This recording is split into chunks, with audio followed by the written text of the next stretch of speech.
আসসালামু আলাইকুম এভরিওয়ান। আমি বাংলাদেশি ব্লগার বন্যা। আশা করি সবাই ভালো আছেন। আমিও আপনাদের দোয়ায় আলহামদুলিল্লাহ ভালো আছি।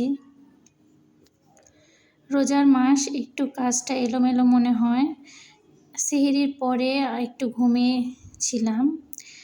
সেহরির আগ পর্যন্ত আমি তেমন একটা ঘুম আসি না। ঘুমালে দেখা যায় আবার সেহরিতে উঠতে পারবো না, সেই ভয় কাজ করে। সেজন্য আমি একেবারে খাবার খেয়ে নামাজ পড়ে তারপরে ঘুমাই। ঘুম থেকে উঠে এই তো টুকিটাকি কাজ শুরু করে দেই। প্রতিদিনের মতোই দেখা যায় অনেক ফার্নিচারের উপরে অনেক ধুলোবালি পড়ে। এগুলো যে কোথা থেকে আসে বলতে পারবো না। প্রতিদিনই মুছতে হয়। দেখা যায় একদিন যদি এসব কাজ না করি তাহলে পরের দিনই অনেক বেশি ময়লা হয়ে যায়। সেহরি খেয়ে ঘুমানোর পর দেখা যায় সকালবেলায় উঠতে একটু লেট হয়ে যায়।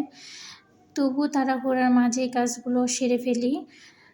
আবার দুপুরে রান্না করতে হবে, বাচ্চাদের জন্য রান্না করতে হয়। বাচ্চারা রোজা থাকতে পারে না, তো ওদের জন্য তো হালকা পাতলা রান্না করতে হয়। তাই আমি তাড়াহুড়া করে সব কিছু গুছিয়ে এই তো সকালে যেসব থালি প্লেটগুলো জমেছিল সেগুলো পরিষ্কার করে নিচ্ছি। কিচেন রুমটাও হালকা মুছে তারপরে রান্না করি।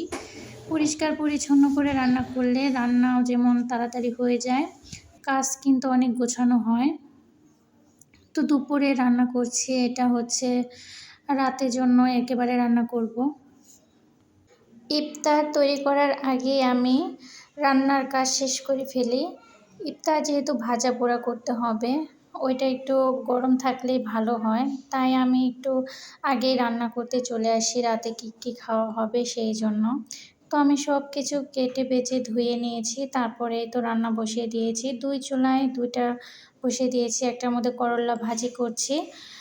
করল্লা ভাজি কিন্তু এখন একটু খেতে ভালোই লাগে। রোজার মাসে একটু খাবার দাবার আমি অয়েলি খাবার অ্যাভয়েড করেই চলি। দেখা যায় ইফতারে একটু হালকা খাওয়া হয়, পরে যদি আবার খাওয়া হয় মাংস জাতীয় কোনো কিছু, তখন আর একদমই ভালো লাগে না খেতে। তো আজকে এই তো মাছ রান্না করব, আর বেগুন দিয়ে আলু দিয়ে এই তো মাছ রান্না করব। আজকে একটু পাতলা করে রাখবো তরকারির ঝোলটা। তারপরে ডাল রান্না করব।